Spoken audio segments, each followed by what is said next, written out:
Hello, hello. Luke's English podcast is made possible thanks to donations from my listeners. And if you'd like to leave a donation, just click one of the yellow donate buttons on my website. The podcast is also supported by sponsors, and the sponsor for this episode is italki, as usual. Italki is just a very good solution if you're looking for one-to-one teachers or native speakers for conversations in order to improve your speaking, your fluency, or maybe your grammar, your pronunciation, or maybe English for specific situations like job interviews and things like that. There are loads and loads of teachers to choose from. You can check out little videos in which they introduce themselves. It's all very, very professionally done. And when you buy some talking time, italki will send you a voucher worth a free lesson. To get the offer, go to teacherluke.co.uk/talk or click one of the italki logos on my website.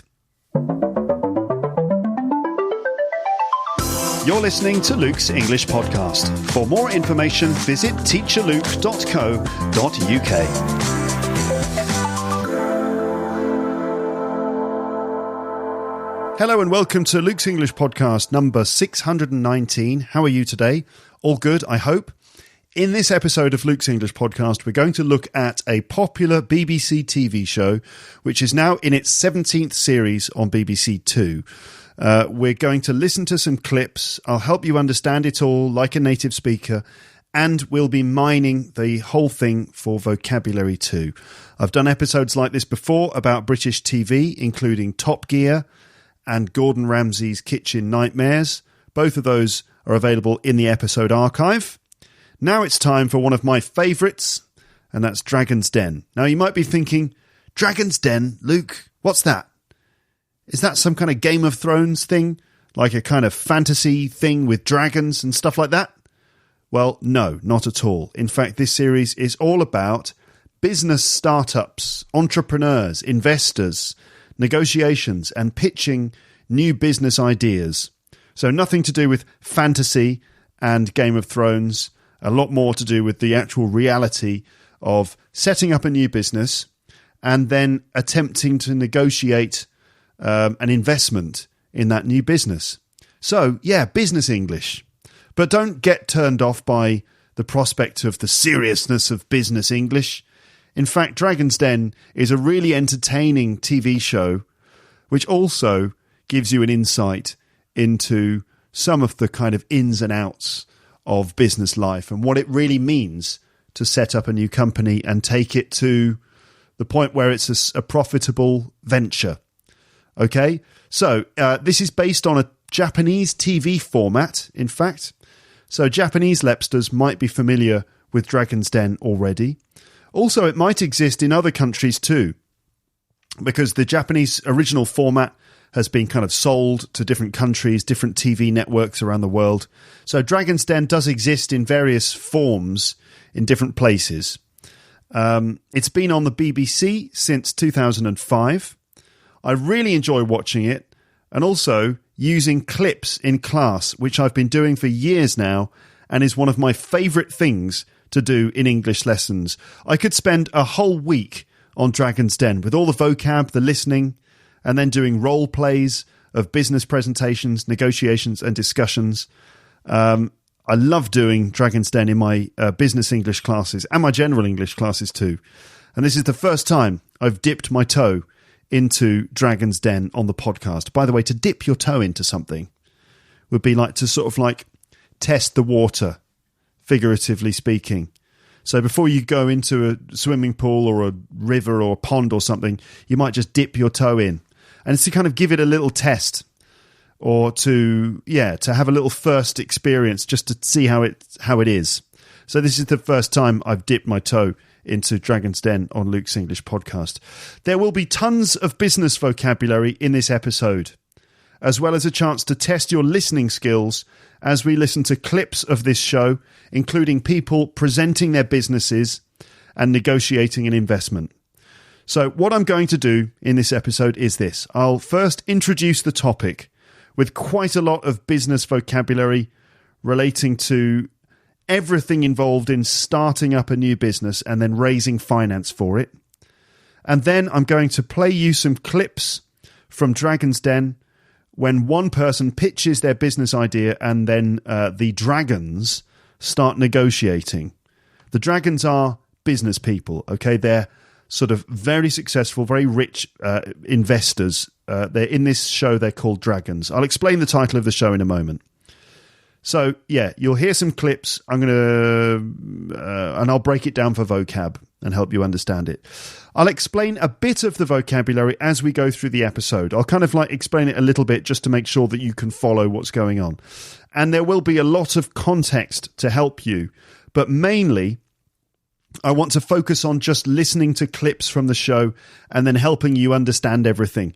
Really, one of my aims at Luke's English Podcast is to help you appreciate things like TV, films, and comedy more easily in English, or at least to be able to use them to help you learn English more effectively. So that's one of the things that I'd like to do in this episode. So we'll focus on the clips after an introduction from me, and then I can deal with the vocabulary more specifically in a premium series, which I'm also working on. Is that clear? So there will be vocab coming through. I'll explain it a little bit, and you'll get all the context. But if you want me to break the vocab down properly and do the tests and pronunciation drills, then you'll have to wait for a specific premium series relating to this episode, which should arrive soon, I hope. Okay, so let's get into the details of this TV show, Dragon's Den. First, let me explain the title. So, Dragon's Den, a den of dragons. We actually need to begin with the expression to walk into the lion's den. So this is a fixed expression in English, to walk into the lion's den. The den is actually the place where the lions live. Okay, so to walk into the lion's den means to deliberately put yourself in a position of danger or difficulty.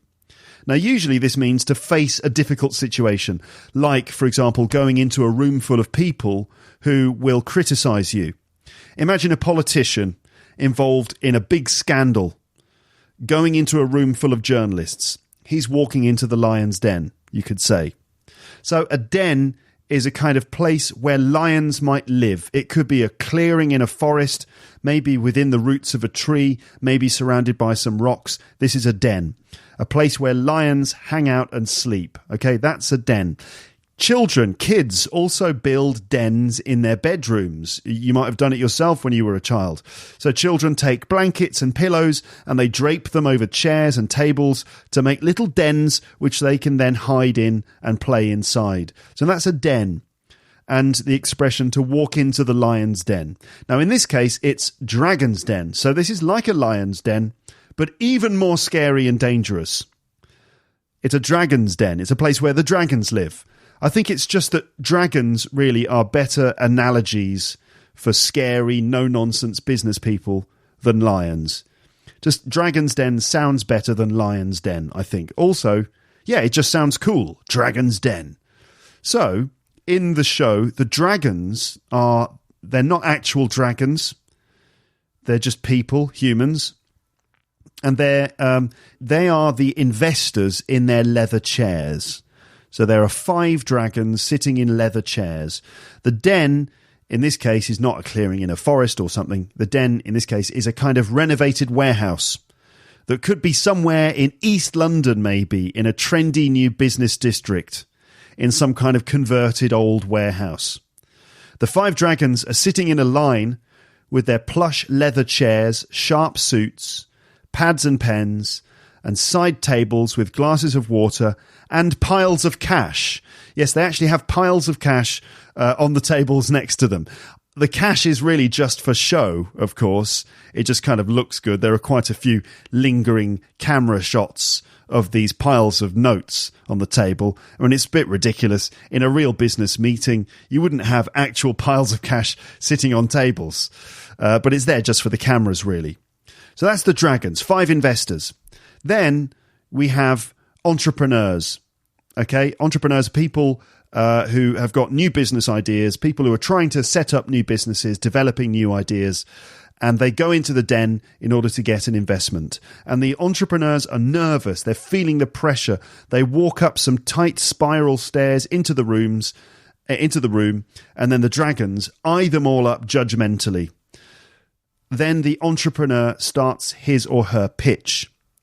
This is where the entrepreneur describes their business, the business that they're trying to set up, the business that they need money to help set up.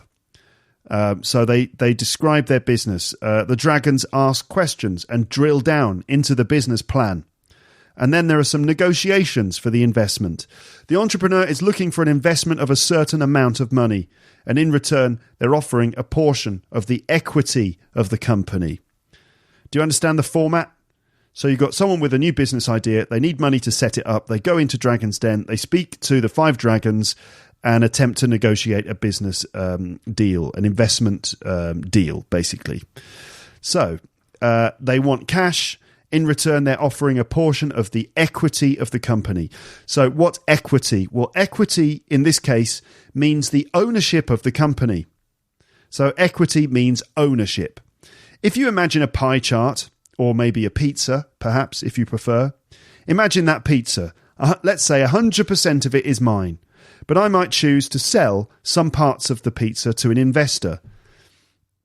Let's say I give why? Why would I do that? Why would I sell a part of my pizza to someone? Let's say the pizza is cold, right? Might sound a bit strange. Let's say the pizza is cold and I need to heat it up. But in order to heat it up, I need to pay for a microwave oven. How do I pay for that microwave oven? Well, I might sell part of my pizza in order to get some cash that I can spend on a microwave oven to heat it up. Okay, that's the worst analogy I've ever thought of. Anyway, let's just go with this, all right? So 100% of the pizza is mine, but I might choose to sell some parts of the pizza to an investor to raise money. Let's say I give them 20% of the pizza for about, £20,000. Yes, this is a very valuable pizza. In terms of a business, this means that the investor gets 20% of the profits that the company makes. In return, I get cash, which I can use to get the business going in various ways. Okay, so I've got a business, I own 100% of it, but I've got no money, so I sell part of the business to an investor who gives me money.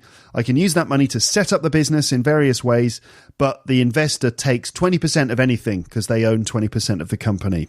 That's the way it works. They have 20% of the equity in the company. So equity refers to ownership of the company, and it is divided into shares. Sometimes it's referred to as an equity stake as well. So you might have an equity shares or an equity stake. So an investor might have a 20% equity stake in a company, for example. The entrepreneur holds onto an 80% equity stake. This is the language that's used to describe all this stuff. This is how finance can be raised. And you raise finance, meaning you somehow get money to help you do business. You raise finance. Financing for business. I mean, it's in all areas of business, really. Think of anything. Like if you're setting up some clothing company, you need money to pay for all the different aspects of that business. If you are making a film, let's say you've got a great idea for a movie, you've got a script, you've got a director, you need to raise finance for the film. So the producer would go out and try and find investment to get all the money to pay for the production of the film, and those investors then obviously would get their money back. It might be a film studio who does that, who pays for it, or it might be some other sort of independent investor. Like, for example, I don't know, take an example, the Monty Python films, they struggled to get investment for their early films, and in fact they found investment from rock bands like Pink Floyd and also George Harrison of the Beatles helped them to finance their projects, and obviously those investors then got their money back and more.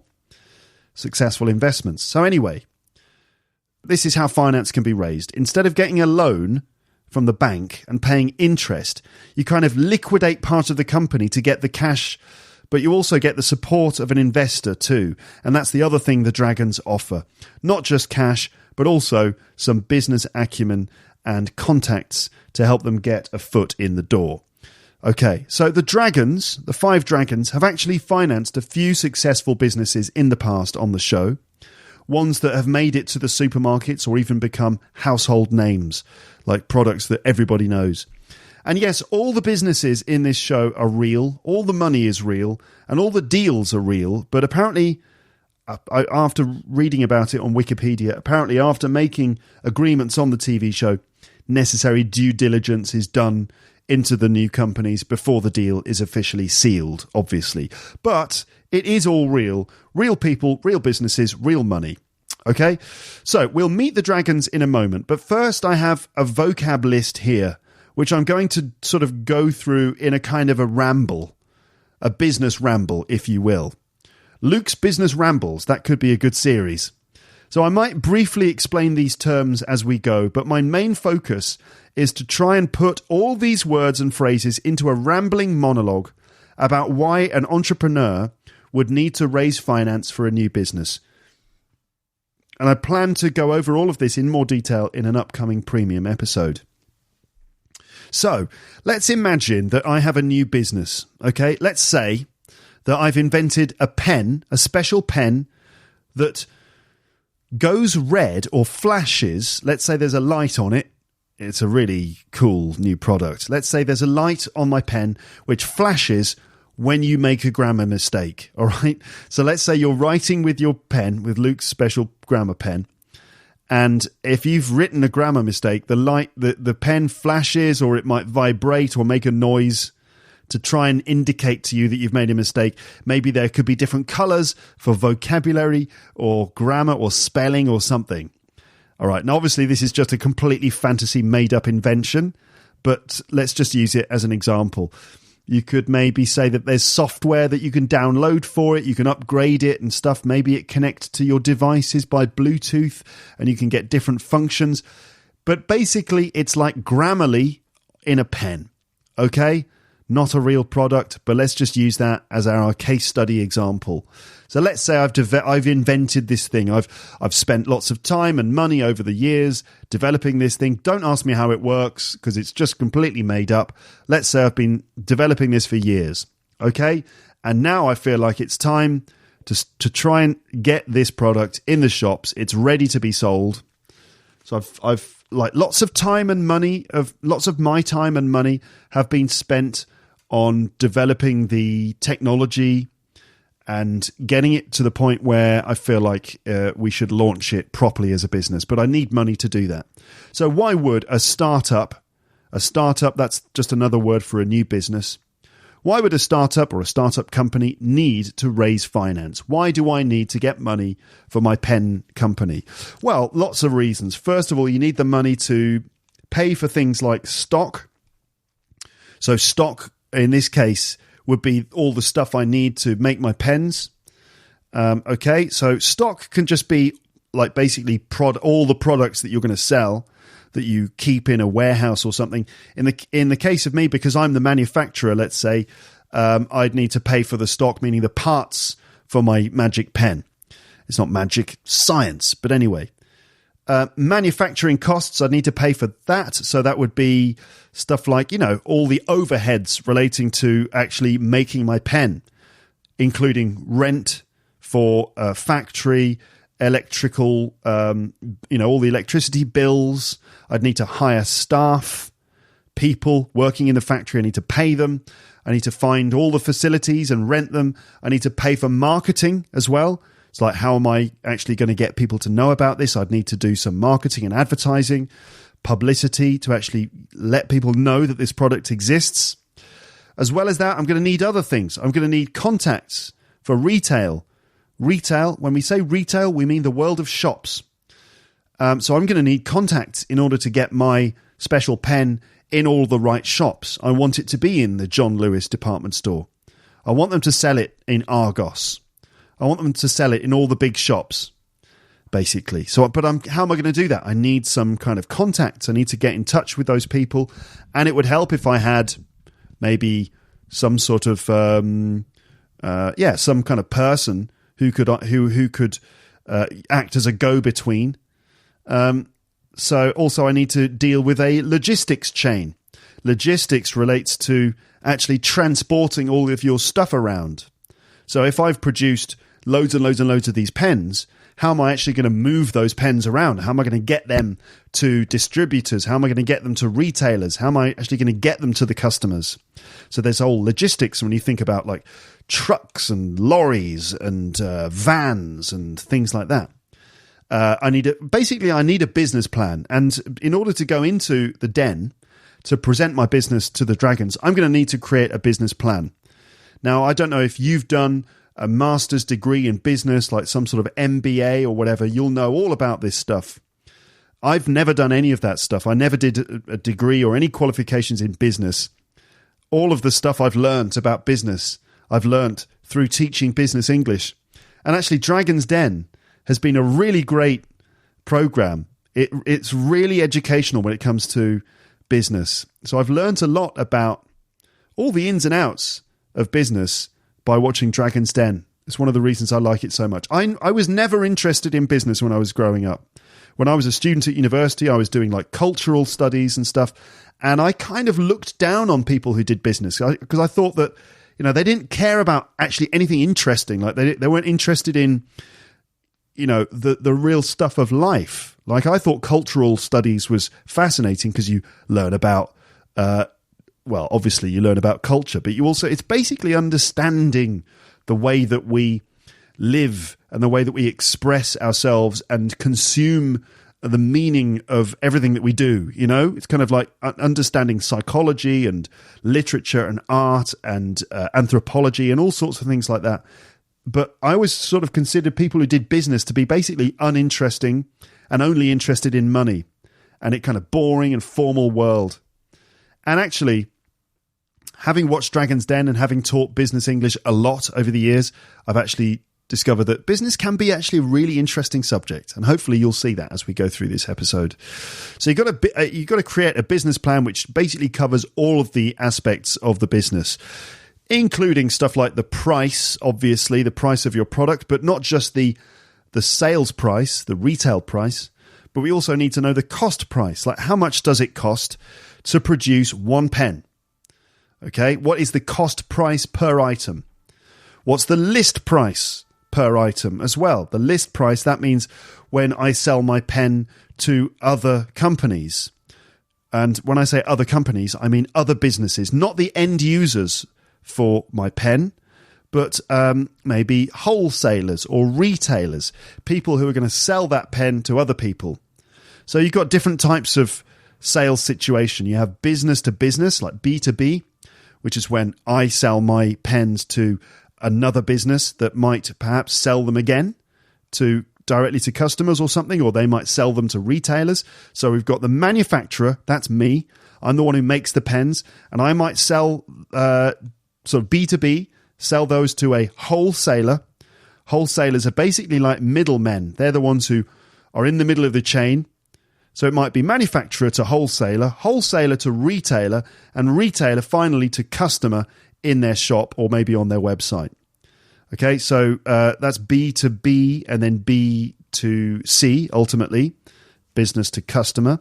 So my list price is my price to distributors or wholesalers, these companies that then sell the product again. So I've got to work out my list price.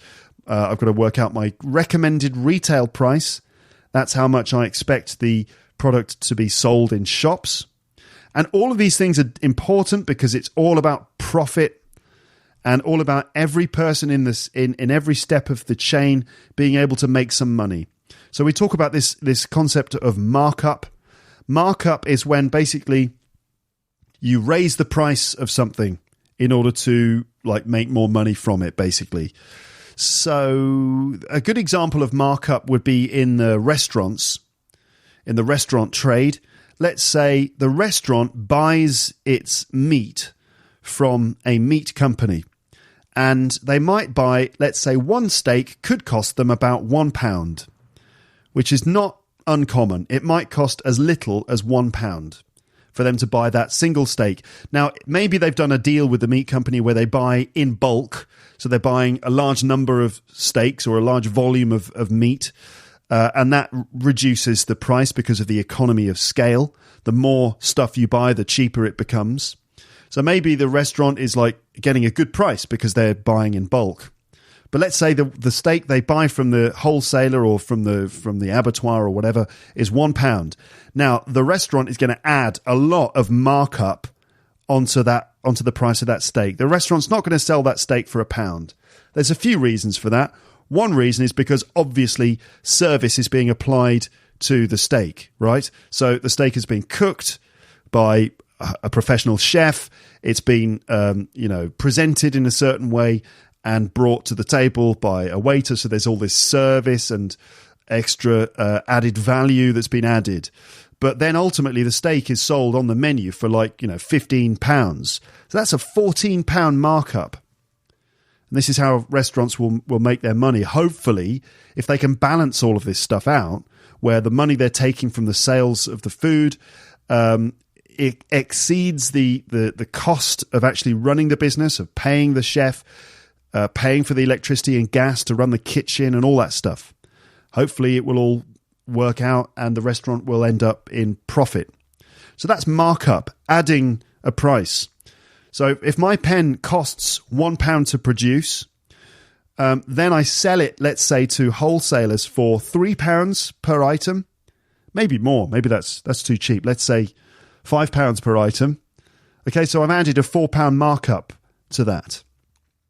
The wholesaler then sells it to a retailer for £10 per item. So they've added £5 of markup, you see, and then the retailer sells it direct to the customers for, I don't know, £20, and they've added their markup there as well. So that's markup, an addition to the price.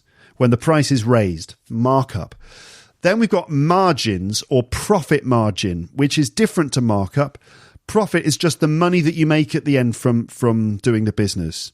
So in the case of the retailer, they've bought the pen for £10. They've added £10 of markup and then they've sold the product. And let's say they make a profit of £10. That's gross profit. That's profit before things have been taken away, like tax and other things. So it's £10 of gross profit. Then they've got to pay for maybe some taxation, maybe some other costs and things, and it gets reduced to, I don't know, about £6 net. Net profit there would be the £6 they get at the end. It's a bit like, you can imagine, like when we talk about net and gross figures. The net figure is when you've pulled your net into the water to pick out some fish, and some of the fish slip out of the net, but what you've got left after all the water and some of the smaller fish have gone out is your final amount. So that's your net amount. You see, like the profit minus costs or tax and stuff. Okay, so all these things have to be calculated and written into the business plan. Manufacturers, wholesalers, retailers, business to business, business to customers. You might do a SWOT analysis. Again, those of you who've studied business will know about this. A SWOT analysis, that's SWOT, and that's where you analyze the strengths, weaknesses, opportunities, and threats for your business. Strengths and weaknesses are internal things. So that's where you look at the business itself, like how is it strong, in which ways is it weak. And then opportunities and threats are external. Opportunities might be like gaps in the market. For example, in this case, there is no pen that does this. And threats could be from competitors or maybe any other thing that could harm the business in some way. So it could be competitors, like let's say there's another company that's selling a similar product, or it could be maybe regulations in some regions which say you can't create pens that do this. I don't know what regulation would decide that. But anyway, those are the threats. So strengths, weaknesses, opportunities, and threats, a good way to analyze exactly how valuable your business is. And in the case of my pen, a strength would be, I don't know, it's unique and it works. And weaknesses are maybe the price. I mean, it's quite expensive compared to other pens that people would buy. Opportunities would be there's obviously a huge gap in the market here. For a device like this, and threats will be I don't know. I can't think of many threats except maybe the development of things like voice recognition technology and the general move towards typing and having your grammar automatically corrected while you type rather than actually writing with a traditional pen.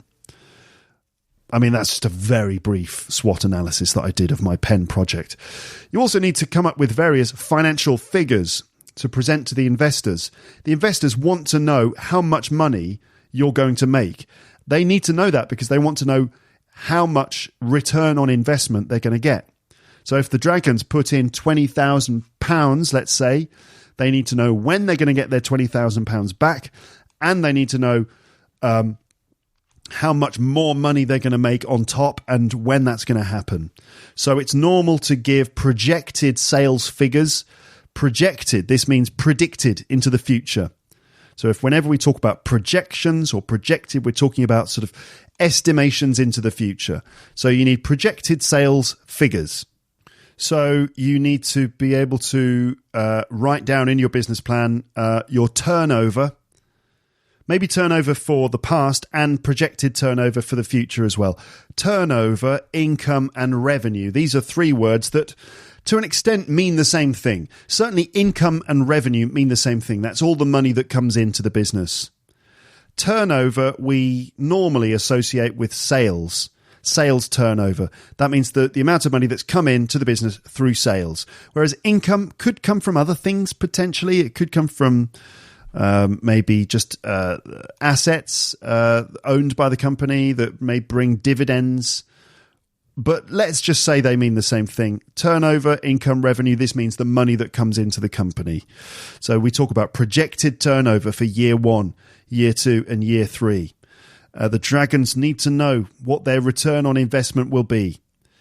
Okay, so now you could, on the subject of raising finance for your business, you could go to the bank to ask for a loan. If you think of the different ways that you could maybe get about 30, 40, 50,000 pounds, how would you do that? Well, there are various options. You could go to the bank and apply for a bank loan, and banks will offer loans to startup companies and stuff like that. The disadvantage there, of course, is that you've then got to pay interest on that loan. And if you fail to, pay those interest payments, maybe the bank will repossess part of your business. And certainly paying interest is not fun, because suddenly, you borrow 50,000, you've got to pay back 60,000, which is not fun in the long term. What else? You could use a government scheme. Governments these days, to support startup companies, they will maybe create some kind of fund, and you might apply for a scheme in order to qualify for funding from the government, and maybe they'll give you advice and help and stuff like that, and you can just get the money from them, and it would be free. They'd just give it to you, I suppose, unless maybe there's some kind of a scheme where they give you the money and you've got to give the money back, but after a certain period, only if you make a certain amount of profit. Depending on, your government, if you've got a very austere government that's not funding public projects, then that might not be an option. Then, you could ask your family. You could get your family to lend you the money, but obviously that's risky because there's a chance you could lose lots of family money. And like in the case of Dragon's Den, you could go to a venture capitalist. Venture capitalist, equity investors, business angels. These are all terms to describe people who will take a risk and invest money in new businesses as a way to make lots of money. And you have private equity firms, for example. These are companies that specialize in finding good investment opportunities and buying equity of other companies. This is really how you make big bucks. You set up companies, you own the majority shares or equity of that company, and when the company makes makes it really successful, you might sell the company off for a huge lump sum, ideally retaining a portion of the equity still, so that you can continue to reap the rewards of your successful business. So venture capitalists, equity investors, business angels, all names for people who invest in new businesses, like the dragons in Dragon's Den. So in the case of the den, like once you've, let's say, made contact with your equity investors, you would need to go there and pitch your business idea to them, to pitch a business. So it's a bit like to present a business, but so the word pitch is a verb and a noun. So you would pitch your company, or you would do a pitch or make a pitch. And that basically means a short sales presentation, a sales pitch. When we talk about a pitch, it's usually a presentation in which you sell something to someone. So again, going back to the subject of movies, if you've got your film idea, you'd need to pitch it to studios or investors or whatever. Okay, so you've got your movie pitch. You might have heard that idea before. What about the elevator pitch? An elevator pitch is basically a very short presentation in which you try to sell an idea, convince someone of something very quickly. And it comes from the idea that, let's say you've got your business idea and you work at your big company, and one day you end up bumping into the boss, the CEO of the company, as you are entering the building one morning.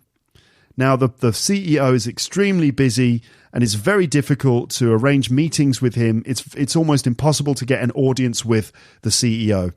But there you are, waiting for the lift, standing next to the CEO. So you've got about 2 minutes while you take the lift up to the top of the building. You've got 2 minutes to tell the CEO about your project. You've got 2 minutes to do an elevator pitch. That's why it's called the elevator pitch, which is a concept in business, which is like a very brief and succinct presentation of your business idea. So in Dragon's Den, they usually take about 2 minutes to do an elevator pitch at the start. The entrepreneur is looking for an investment amount. Let's say in the case of my pen business, I'm looking for £50,000 for all the reasons I gave, because I've got to, rent a facility. I've got to employ qualified staff to make this rather complicated pen. I've got to get contacts in retail companies. I've got to arrange for logistics, all my stuff to be transported around, all the stuff I said before. So I'm looking for £50,000 in return for equity or shares or stock or stocks in my company. Let's say I'm offering, 20%? £50,000 for 20%. What's the total value of my company then? If it's £50,000, it's 20%. So I need £50,000 times 5, because obviously there are 5 20s in 100, right? £50,000 times 5. I'm giving the Dragons a fifth of my business. This means that the business is worth £250,000. Okay? You see how it works? So you can get the total value of the business based on the investment amount you need and the equity stake you're offering in return. It gives you a figure for the total value of the company. In this case, because I'm offering £50,000 for 20% of the company, 100% of the company is £250,000. All right. So that's the investment amount and the equity.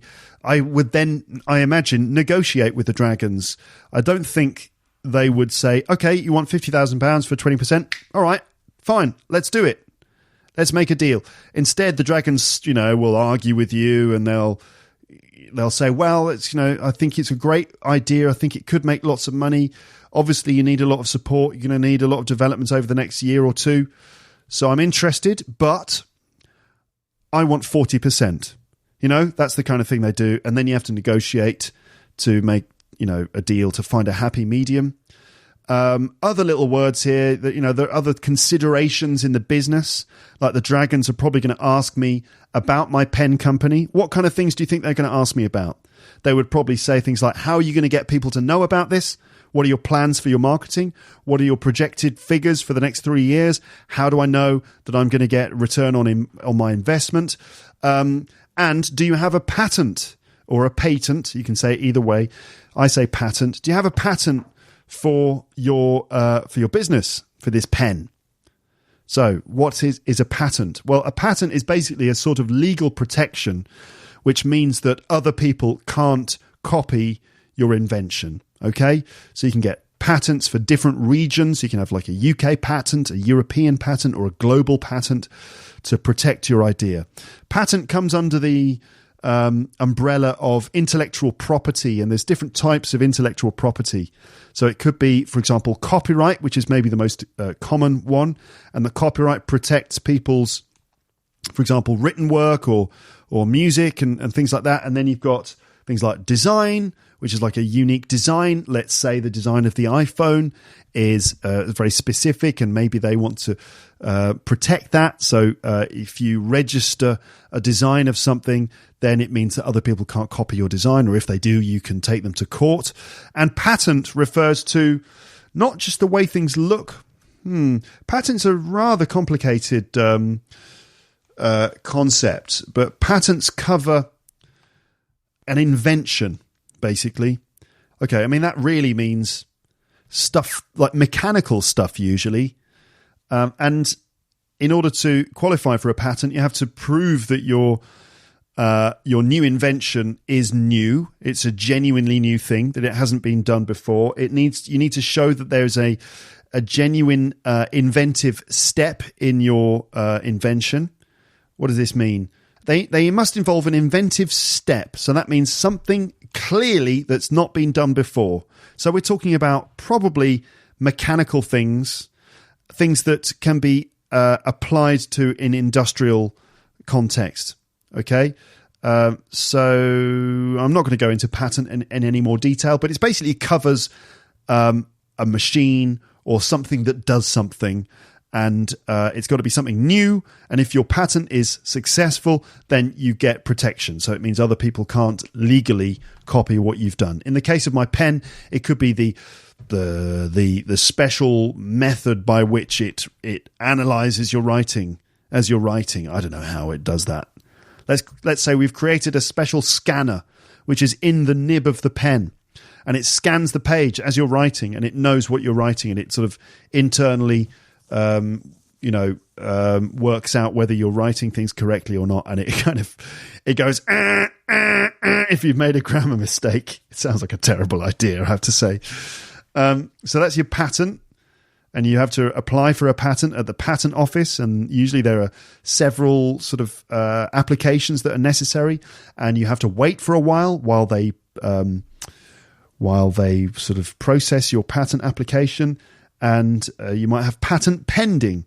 Patent pending just means that the patent is going to be authorized. It's going to be licensed, but you're just waiting for it to happen. Competitors are obviously always a consideration, and the dragons are going to want to know if there are other companies doing the same thing. And then the valuation of the company, which I described before. My company is worth £250,000. You would need to justify why you think the company is worth that much. Why do you need the money you need? Why is that reflected by only 20% of the business, and all that stuff? So really, negotiating for an investment is all about getting down to the nitty-gritty of what makes a business work and what makes an idea a good idea or not. I also would like to say the phrase "I'm out" here. "I'm out" is a phrase that you will hear in Dragon's Den a lot, and it's when a dragon is not interested in investing. Maybe they don't like the product, or they just feel like they can't make an investment in it, and they will say, "I'm out." And usually they say, "Let me tell you where I am. I think that you've done really well, but this isn't a business that I feel is going to be a success over the next 5 years. It's going to take me too long to get a return on my investment. And for that reason, I'm not going to invest. And so I'm out." That's the kind of thing they often say. So let's meet the dragons. I've already been talking for over 40 minutes. Are we actually going to get to the clip yet in this episode? We'll see. Let's meet the dragons. I mean, I just want to briefly tell you who they are. So we've got Peter Jones. Basically, at age 16, he set up a successful tennis academy. He worked for Siemens and was in charge of one of their departments. And then he went off on his own to build an empire in leisure, telecoms and media. But Peter Jones mainly made his fortune in the telecoms industry. Deborah Meaden made her millions in the holiday and leisure industries. She sold a stake in her company in a £30 million deal while maintaining 23% of the company. Duncan Bannatyne is from Glasgow. He is worth over £170 million. You'll be glad to know he owns Bannatyne's health clubs, casinos and hotels, and Duncan Bannatyne, being from Glasgow, has a slightly difficult accent to understand, as you will hear. Then you got Theo Paphitis. I think he's originally from Cyprus, maybe comes from a Greek or Cypriot family, but grew up in the UK. He's a retail specialist. He's all about selling things in shops. And what he specializes in is taking failing retail companies and transforming them into successful businesses. And he's done this with a number of well-known high street retailers in the UK, including Partners. I think they sell underwear, and Ryman. Ryman is a stationer's. You can buy all your pens and paper and folders and stuff. And then we have James Khan, who is originally from Pakistan. He was born there. His family moved to the UK when he was 2 years old. And James was initially successful in recruitment, setting up several high-level recruitment companies. Recruitment is about basically finding and hiring new members of staff. So let's say if you're a business, let's say I'm setting up my pen company. I need some people who can make my pens for me in my factory. So I'd need to go to a recruitment agency probably and say to them, look, I need 25 people who've got experience of doing X, Y, and Z to work in my factory. Here are the details of the contract. Please, can you find me 25 members of staff as soon as possible? Go. And the recruitment company will then put out adverts advertising the positions. They will maybe interview different people. And the recruitment consultants are kind of like a dealer for members of staff. And they'll go out and find members of staff and then sell them to the company. So this is what James Khan did. He was successful in recruitment. He set up several high-level recruitment companies, which he then sold for large amounts of profit. He's also the founder and current CEO of the UK-based private equity firm Hamilton Bradshaw. Hamilton Bradshaw, doesn't it sound respectable? So James Khan made loads of money in recruitment, and then he went into private equity. Theo Paphitis made loads of money in retail, and now he's in venture capital. Duncan Bannatyne made loads of money in leisure and health clubs. Deborah Meaden also in the holiday and leisure industries. Peter Jones in telecoms. They're all stinking rich, and nowadays they like to make money by investing in new businesses. So when the dragons are interested in an investment, they will say, I'm interested, and then they'll probably make an offer after asking questions. So they'll say, for example, I'm interested in your business, but I want 40%, not 20%. Maybe they'll justify it. The rules of the show are that the entrepreneur must get the investment amount that they're looking for or more. And the percentage equity stake is what is negotiated. All right. So let's say I'm going into the den. I'm asking for, what was it, £50,000? So the rules state that I must get my £50,000 at least. I could get more, but I can't get anything less, because this is the money that I have decided I need. I've calculated this all in my business plan. I've decided I need £50,000. So the rules say I must get at least £50,000. It's the percentage equity stake which is negotiated. Okay. So it's, we stick with £50,000 and we negotiate 20%, 40%, 30%. Okay. If a dragon is not interested in the investment, they will declare themselves out by saying, I'm out, and explaining their reason. And I'm out has become a sort of catchphrase that you can use in reference to the show. Right. Now it's time to get started. But we've already been going for almost 50 minutes. And I think what I'm going to do is this, okay? I'm going to play you the first part of the pitch for this company here. We're going to listen to a little clip from Dragon's Den Series 8, Episode 1, which was actually a really good episode. And there are about 3 pitches in this episode, which I think would be great for doing on the podcast. I don't know if I'm going to be able to do them all. Depends on what you think about all this and whether you like these episodes. But I'm going to do one of those pitches, and maybe in the future I'll do some of the others as well. Okay, so we're going to listen to, I guess, the first 2 minutes of a pitch from Series 8 of Dragon's Den. And the pitch is by a girl called Kirsty Henshaw, who is from Preston, I think. Preston in the north of England. So you'll hear that she has an accent. You'll probably hear that she's got a regional accent, or at least an accent that's different to mine. Preston is up in the northwest of England, just north of Liverpool and Manchester, near the west coast, not far from Blackpool. Okay, so northwest, Lancashire. And so Kirsty Henshaw from Preston, she's quite young. She's probably in her 20s. She's a part-time barmaid looking for investment in her food business. A part-time barmaid looking for investment in her food business. So I'd like you to listen to the first couple of minutes of the pitch, and here are some questions for you. And I think what I'm going to do is just play the first couple of minutes, set the questions, and then stop, and we'll carry on in part 2. Okay, so make sure I'm all ready here. Hold on a second. Okay, the questions are, how much investment does she need? So what's the amount she needs? What equity stake is she offering the Dragons in return? All right. What exactly is the product? Why does she need the investment? And would you like to invest in this business idea? If you were a dragon, would you invest in this? Maybe you need to know more. So what questions would you like to ask next? Okay, so those are the questions. How much investment does she need? What's she offering in return? What is the product? Why does she need the money? Would you like to invest in this? And what questions would you ask next? Let me just get the video ready and then we'll start.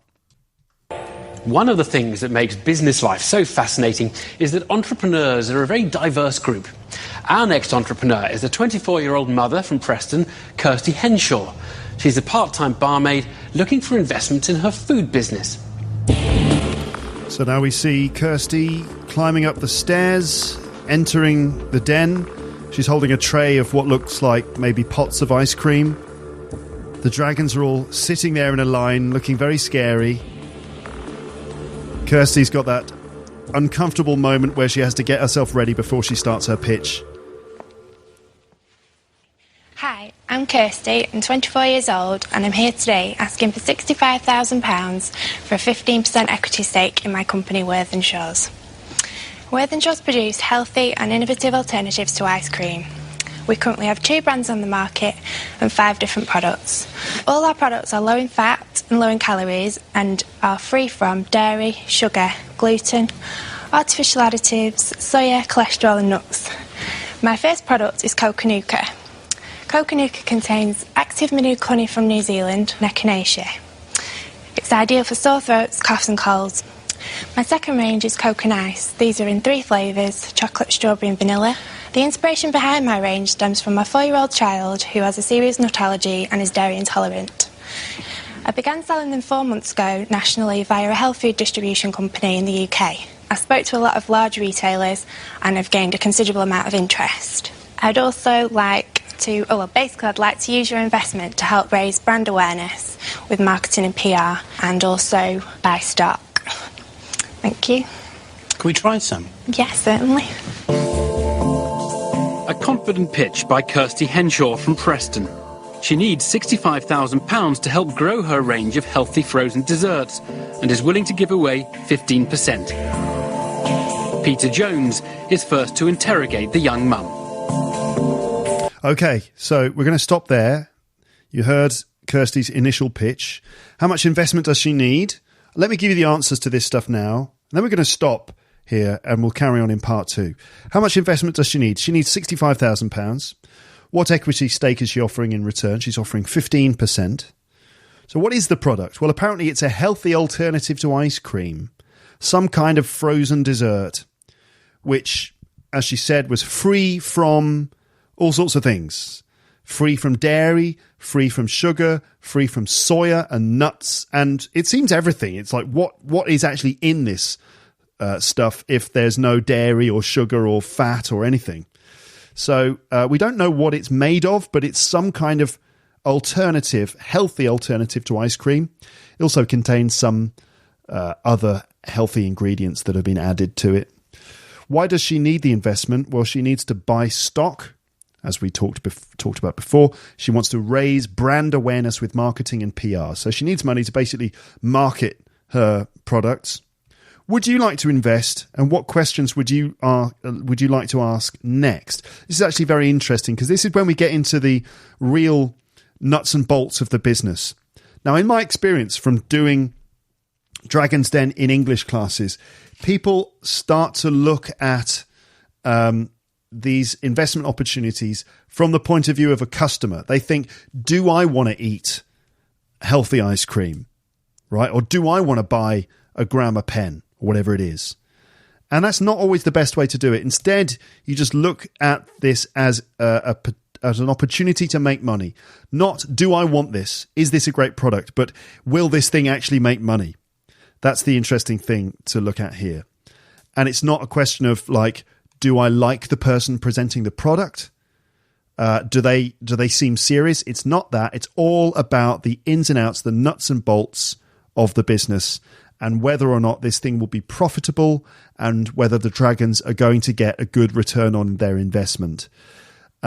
So without going any further, I'm not going to talk more now about Kirsty Henshaw and her product. We're going to leave that for part 2. It took me quite a lot of time just to go through the vocab and the topic area. So we'll actually do most of the listening in part 2 of this, which is going to come up soon. I'll record that today, I think, and then you'll be able to listen to it. Okay? Let me know what you think about this. What do you think of, what's your first impression of Kirsty Henshaw and her product? What do you think the Dragons are going to ask about this? And also, what do you think of generally this topic and this idea on Luke's English podcast? I always want to know your feedback, so let me know. It's going to get, trust me, ladies and gents, it's going to get really interesting when we actually drill down into Kirsty's story, when we hear the Dragons asking her questions, when we start to hear a negotiation going on. It gets really interesting. Trust me, it's really good. It's a really good pitch. So I think that's it for this one. Thank you very much for listening. As ever, don't forget to do things like sign up to the mailing list on the website, sign up for Luke's English Podcast Premium to get proper vocab, grammar and pronunciation stuff. I just did a series on the premium subscription all about inversions and sentence structure in English, which actually turned into like quite a thorough overview of basically how we make sentences and how our typical sentence structure might be inverted sometimes in various cases. I think you would like it. Yes, I think you would. And you can sign up to LEP Premium at teacherluke.co.uk/premium. And I will be doing a more in-depth look at some of the language from this episode as well, I think, in one of those episodes.